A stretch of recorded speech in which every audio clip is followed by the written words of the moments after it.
And I got to the table, and right there on the end of the table was this black leather book with gold embossed letters. It said, Memories of My Old Plantation Home by Laura Gore. I opened it up, and it was handwritten on yellow paper, and it said, I could read her handwriting. It said, At the earnest insistence of my three children, I write the story of my life and the life of my family on the plantation, 45 miles west of New Orleans on the Mississippi River. Going, what is this? And I get chill bumps when I talk about it now, and that's. I've heard this story so many times over the last but 20 it's years. True, and it hasn't changed. And still, it still is. And he was very gracious, an amazing and story. he was very reluctant to give us anything because he was so trustworthy with these things that were given to him by Laura's daughters before they died. And so he said, well, come back tomorrow. And so we went out, we had spaghetti and meatballs in a restaurant, and we asked him, well, can we take these back to Louisiana? And he said, I'm not ready. So we went back the third day with him, and he brought a friend of his, and we found out that he had befriended both of Laura's daughters. He was working at a jewelry store, and the two daughters of Laura were pawning off their jewelry to his store. And because they were sort of living in this genteel poverty near the end of their lives. Yeah. Well, that's a great way to put it. They had no jobs, and they were spending the money that Laura had left when she died, and that's how they survived with that money. But as they got very old, Clyde Norris took care of them, and he brought them to the hospital, to the doctor's appointments. He made all their funeral arrangements for them. Wow. And he was just a loving soul. He really was. And he.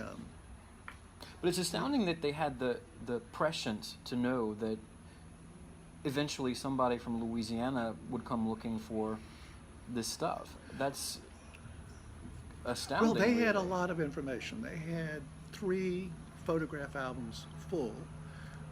They knew that Laura's grandson had artifacts. They did not exactly get along with Laura's daughters did not get along with their nephew, Stephen Gore. When I went to see him, he was not at all forthcoming about anything.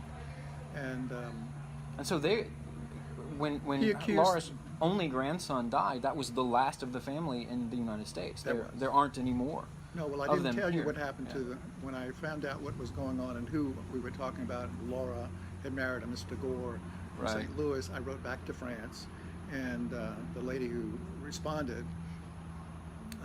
said, "Oh, I know exactly what you're talking about now. I'm sorry I told you we didn't know anything." She says, "That was my Aunt Laura." Of course I know who you're talking about. She says, "And I have to tell you that my family has lots of documentation on our family while they lived in Louisiana." She said, my family has been in the French diplomatic corps since the time they lived at the plantation until I just retired.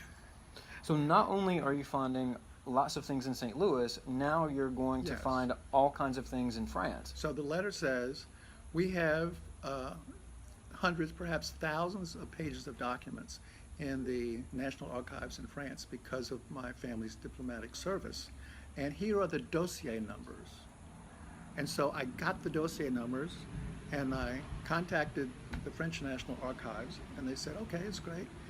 We'll make copies, but it's going to cost you about $10,000 because there's a lot of documents here.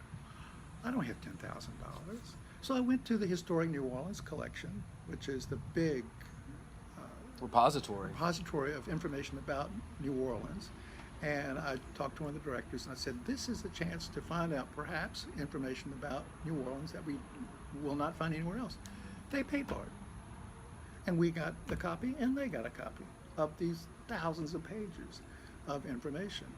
And this led us to an understanding of not only about a family, but the whole lifestyle of this part of Louisiana that we had never had a window into before. And it starts from the very beginning. This is one of the first families to come to Louisiana. And we're sitting in front of a house where people last lived here in 1984, and French was still spoken in this house. So it was, whereas we had wanted to save this place because of the stories of Burr Rabbit being recorded here, the whole focus of our interest in saving the place had a whole new dimension, and the dimension was we need to tell people what it was like to live in a culture, in a world that was not like anywhere else in the United States. And we had all of this firsthand information about everybody who lived here, basically, both the free and the people who were enslaved, about their lives, their daily lives, their genealogies, their histories, all the way to the 20th century. And it's like, wow, a whole new world opened to us. And so we said, this is the story we have to tell. It is the story of who is Louisiana, of what Louisiana is as a place that is different from the rest of the United States.